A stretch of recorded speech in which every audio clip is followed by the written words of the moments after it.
個你不認識的球員書寫了今年轉會窗最勵志的故事。礦工可以踢上西甲嗎？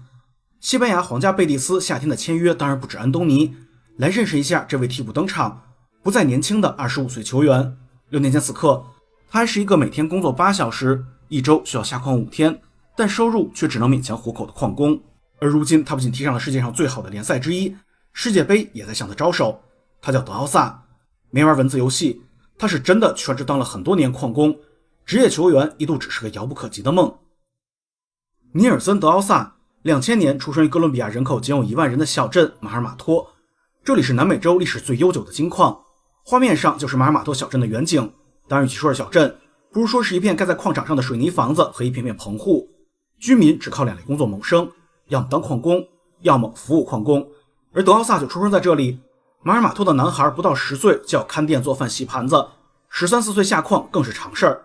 哥倫比亞礦工算得上絕對的低收入群體，非技術類工種的月薪大約為100萬比索左右，折合人民幣1800塊。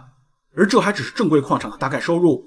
在紀錄片《馬爾馬托》中，講述了這座小鎮的老人很少，因為常年接觸有毒性的水銀，這裡人均壽命還不到50歲。別人出生就在羅馬，德奧薩出生就是羅馬。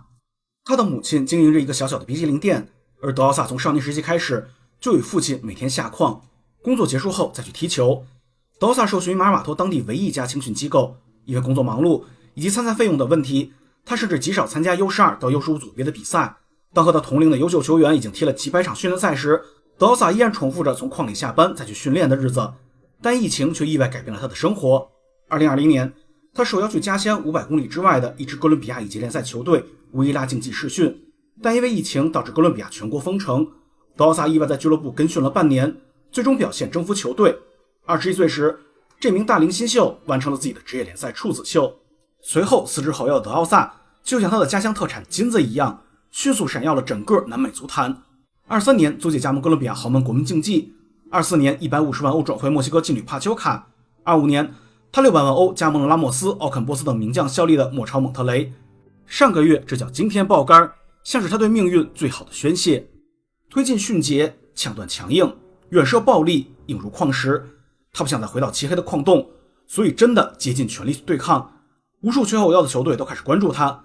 到了25年8月，他以墨西哥聯賽歷史第3的1300萬歐元轉會皇家貝蒂斯。25歲，美夢成真。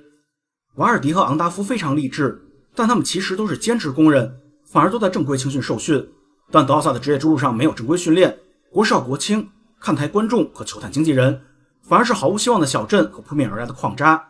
他未來會去伯納烏、諾坎普和大都會，或許還有明年的美加墨。德奧薩說，他非常以礦工這個身份自豪，每天從礦洞中出來支撐他去訓練的就是成為職業球員這個夢想。他曾有無數個理由放棄，但他通過自己的堅持和努力，讓頭頂上的礦燈變成了球場上的鎂光燈。他對西甲一定不會陌生，當德奧薩還是孩子，每次打去身上的礦渣奔向球場的時候，他都在全力以赴地奔向這個時刻。